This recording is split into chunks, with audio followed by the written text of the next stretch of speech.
Well, listen to this crazy story. In late 2024, the Canadian Food Inspection Agency, the CFIA, ordered the killing of about 400 ostriches at the Universal Ostrich Farm near Edgewood, British Columbia, after they say they detected H5N1 avian flu. But the farm fought back. They fought the order in court, arguing the birds were healthy and that they had made it through the flu and everything was fine. But that's not enough for the communist Canadian government. They still want to kill these birds, all 400 of them. Now everyone from Joe Rogan, Elon Musk, Bobby Kennedy, even Dr. Oz, and friend of the show David Creighton have gotten involved to stop the killing of these birds.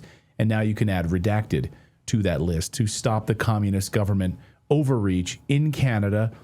This country is descending into chaos. This story has gone viral around the world. Yesterday, reports are even black government helicopter was flying around the farm, monitoring the protests that were nearby, even though this flock remains symptom-free for over 220 days. So Katie Pasitny grew up on the farm. She's the oldest daughter, and she spent over 30 years taking care of these ostriches. She's taken on the role as really a spokesperson trying to save her family's livelihood.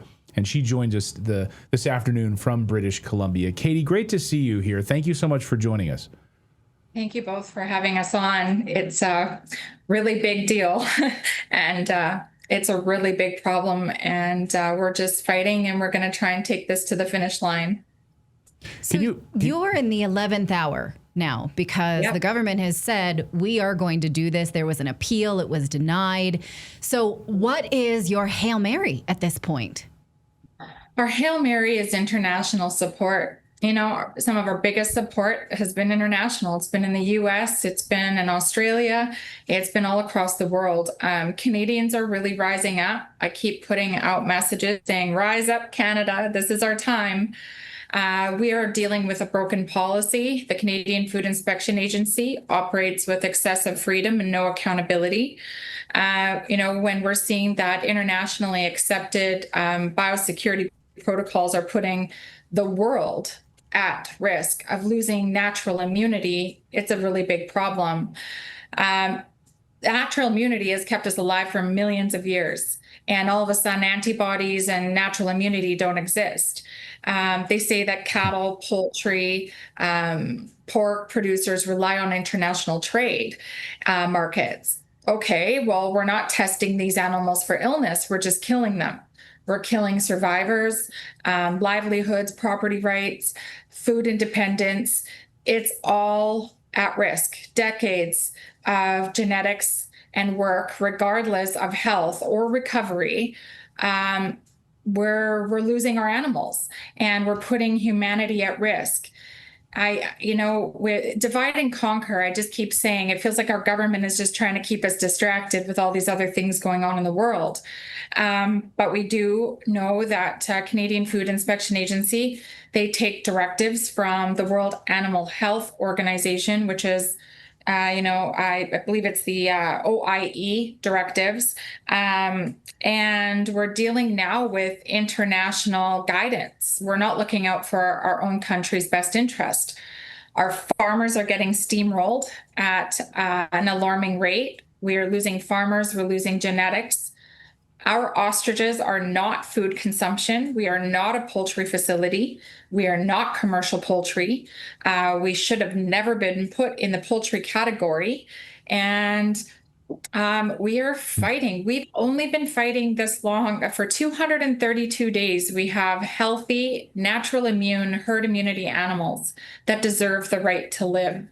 They have robust antibodies. They've survived millions of years on this planet due to their antibodies and resiliency, but they're actually at risk to lose their life to an organization like Canadian Food Inspection Agency.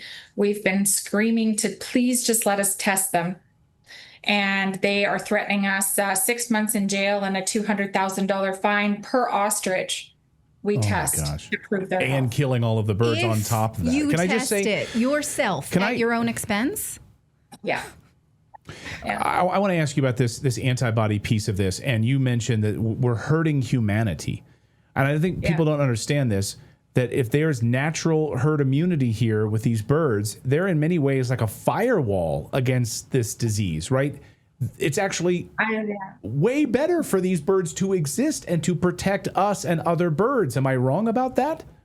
I love that you both understand it. So, we have natural immunity here. We have antibodies are a real thing. We're fear-mongering, I think, people that antibodies and herd immunity don't exist anymore. Our ostriches here hold a key to a natural, sustainable solution in therapeutics, something that would push us further away from the reliance on vaccinations and more pills. And that is hard for us to knock it away from thinking that that might be part of the reason why we're under attack here. Our antibodies are being used in Japan right now, ostrich antibodies. Dr. Tsukamoto holds 36 plus worldwide patents for this technology. All it does is build up our own immune system, naturally fighting off viruses and disease in the future. And our ostriches, we are not at the beginning stages of science here. We are at the usable stages of science. Our ostrich eggs from 2020 show that we have robust antibodies in the memory cells of our egg yolk that for COVID-19, for H5N1, and for Pseudomonas bacteria. This is phenomenal. This is something that could be used on a global scale. This is science and innovation. This is what we should be doing. We should be protecting humanity. But we are taking directives from a non-elected governing body like the World Health Animal Organization. These directives are not protecting our farmers. We are getting steamrolled. Test them. That's all we've been asking is farmers would rather test and keep their survivors and still support the trade in doing so rather than killing their livelihoods off, killing every animal they own with their genetic diversity and their biodiversity, which remember, genetic diversity is so important. When you have a 5-year-old mama cow and she has offspring, those offspring are naturally born by and nursing from her by her getting her antibodies. So whatever the mom has overcome in her time alive, the babies are going to be resilient to that. Now, if we're killing off everything, we are not taking into consideration Mother Nature. And if we have young animals on our farm, so they say kill them all. And we kill them all and we bring a young animal onto our farm and they are going to have a naturally weakened immune system. They need to build that up. So they're more susceptible to catching something. Migratory birds fly all over the world. So we have to be careful. You cannot claim avian influenza free. And that is a status that we all fight for in our countries for international trade. Nobody's avian influenza free as long as we have migratory birds. So why are we getting rid of our agricultural industry? Why are we getting rid of our cattle? Why are we attacking the poultry industry? Why are we coming after the farmers and our backyard chickens that are giving us big, beautiful, healthy eggs with the chickens raised in the sunshine? It only leads down one path, to believe that we are under the 2030 agenda. I've just been learning so much about this in the last 9 to 10 months, but they don't want farmers. They don't want farms. They want to push us off our properties. They've made it very clear in our situation alone that they can come in based off a suspicion in Canada with the Canadian Food Inspection Agency and kill every animal you own. So our livelihoods, property rights, your animals, everything you have, you've lost all right to in just by, a bureaucratic overreach. And we're protecting international trade. And we have these animals that are not poultry. They have names. Our oldest ostrich is 35 years old. We have most in their 20s. They have personalities and they're funny and they dance in the sunshine. And not one ostrich on our property right now has been tested for H5N1. We have the FDA and the NIH offering to do those tests and cover the costs. We have RFK offering collaboration with Canada they see that there is opportunity here for humanity on a global scale. And Canadian government is saying that they're protecting the trade. They're protecting our international partners, but we have our largest trading partners saying stop.